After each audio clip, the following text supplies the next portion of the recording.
First guest, while we've never met, is truly one of my favorite, what shall I say, pop music creators. He and his partner.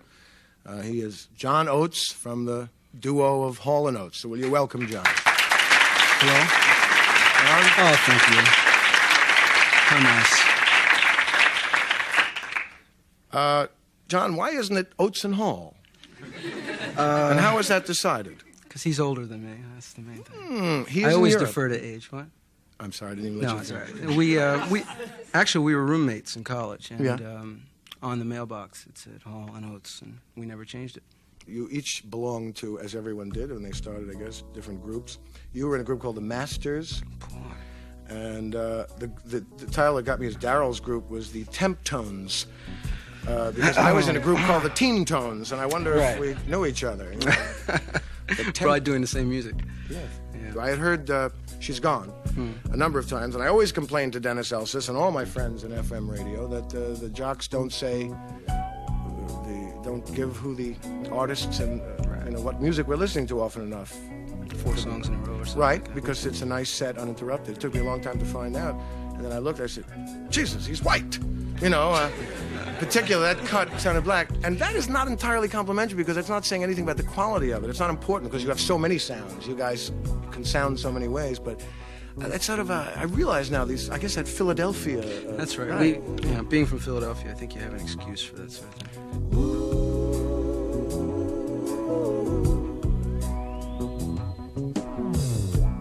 Everybody's high on consolation. Everybody's trying to tell me what is right for me. Yeah. You're a New Yorker now, though, aren't you? I've been living here for about 9 years. Yeah, is a good creative environment for you, stimulating? It's the best for me. Me too. It's the only place you can always come back to and never be bored. That's true. You have to get away from it some, though, don't you? I don't. I'm I'm forced to be away from it, so I never have to get away from it. I'm on the road, at least 6 months out of the year. How does it wear on you and Daryl? I don't like to go on tour that much anymore. And last year we did a 65-city tour, which was pretty heavy. And I'm not that fond of living in hotels, but I like to play, so I have to take the bad with the good. And of course, you need soap at home, so Exactly. You do go on the road. You're doing a tour of some smaller clubs, which is a real artistic move because you guys could fill, you're in that kind of class where you could fill very, very large venues and really fork it in, but you prefer... Well, we have been doing that, and we've been carrying a very large production. Last year, I don't know whether you saw the show or not, but it was, 3 tractor trailers. I did not. Greyhound buses and all that sort of thing. You don't breathe fire, though, like Kiss and that. Not yet. I mean, you just rely on songs? Just songs. Yeah, we try our best. Just playing instruments? Yeah. No, we decided this time that we would play some clubs, and just for a completely different atmosphere and a different feel, and I don't know. It should be interesting. Yeah, we'll be able to stay in a town for 3 or 4 days at a time, and it'll be a little different. Because the fight for tickets is going to probably cause a few fatalities, but... that won't be bad. All right, yeah. God, you caused... There's a new album coming out, isn't there? Yeah, it's called Ecstatic. Ecstatic. Ecstatic, yes. And is anything that you'd like to say particularly about it, a footnote? Is it a progression of... I hope it's a progression. Yeah. It should be. It's the first album we've actually recorded in New York in 4 years. Where do you record? Well, previously, for the last 4 albums, we recorded in L.A., but not only because our producers elected to record there. So, but this time we did it in New York with a new band, and it's a whole different feel. How do you and Daryl balance the creative act, sort of? I imagine it's quite obvious you do get along. But how do you? What are your specialties? It's something that has evolved naturally in terms of what we do. He tends to write more than I do, just in sheer volume. Yeah. And we sort of we edit ourselves. We spend a period of time writing. We write separately usually, and then we collaborate on lyrics. And when the time comes for an album, he plays me his songs, I play him my songs, and it's usually obvious which ones are the best. And there's never a problem. We just record the best songs. Just slides right in there. Right. The perfect kind of groove.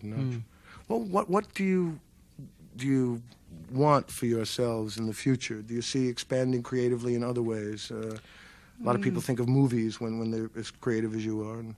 Well, I think about films, but not in terms of acting. I wouldn't mind getting involved in the writing aspect, and we're doing. Those of you who don't know, John is a good-looking dude here. You know, he keeps himself in good shape too. You know, Put your face closer to the microphone. Well, let me get that beer back again. We make television. Is this better? There's a phenomenon that happened with you guys.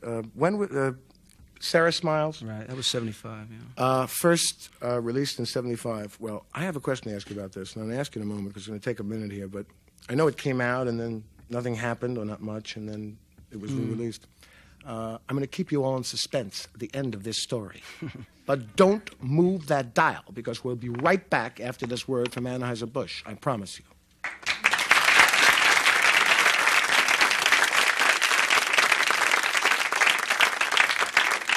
And now back to Robert Klein and his guest, John Oates.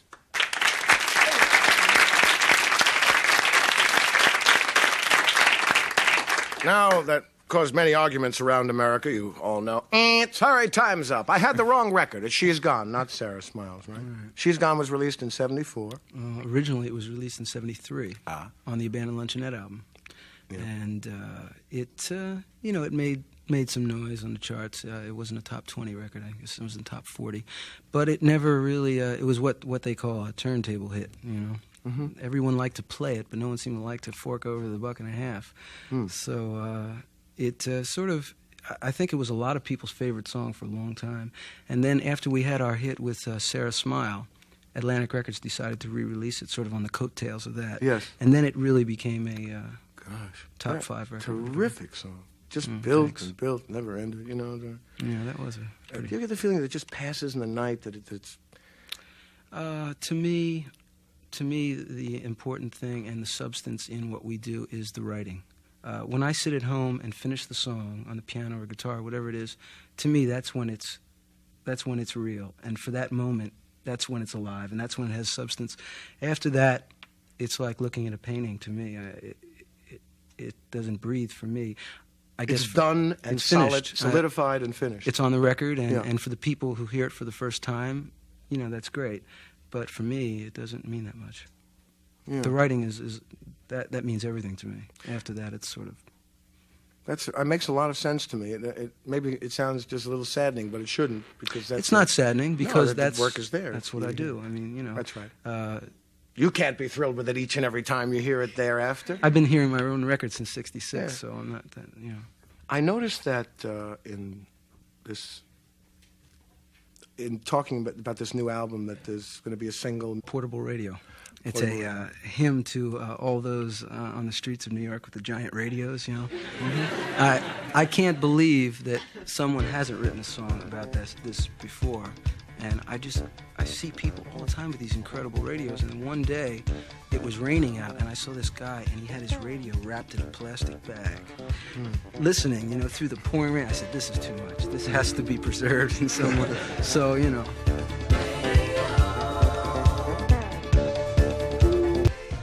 Could you put a message in to put them lower? Well, it's noise pollution, you know, you have to sort of accept that. My goodness. I don't know if I'd rather hear a horn, but there are some people obliterating. There are a lot of people roller skating around New York now wearing, and they're discoing, you can tell. Right. Ooh, instead of naughty, disco. Did I? You know, I noticed you can dance to Hall & Oates records. Oh, that's Plead another... guilty? That's another Philadelphia tradition. You know that, but you were way ahead of that, and so you have nothing to be hide on that. A lot of people are getting defensive when they release a little something disco-ish, because you could dance to your stuff really a long time ago. Like I said, yes. We've always made music with a beat. I don't differentiate between... You know why? Dick Clark. Remember they used to That's go, right. The beat is good, I give it an 8. Remember That's that? right. We were right there. That's right. That's right. That must be why. They Yeah. used to rate beats over there. Yeah. You need a beat. To me, that, you know, if it feels right and it moves you, you dance to it. Disco, it doesn't matter what it is. Rock, disco, I don't care. Yeah. You're a bright man. It's a pleasure to meet you, because I've enjoyed your music so much. I'd love you to stay a little bit longer. Okay. And meet Peter and Jimmy. We'll be back right after this word from Anheuser-Busch. Don't you go away.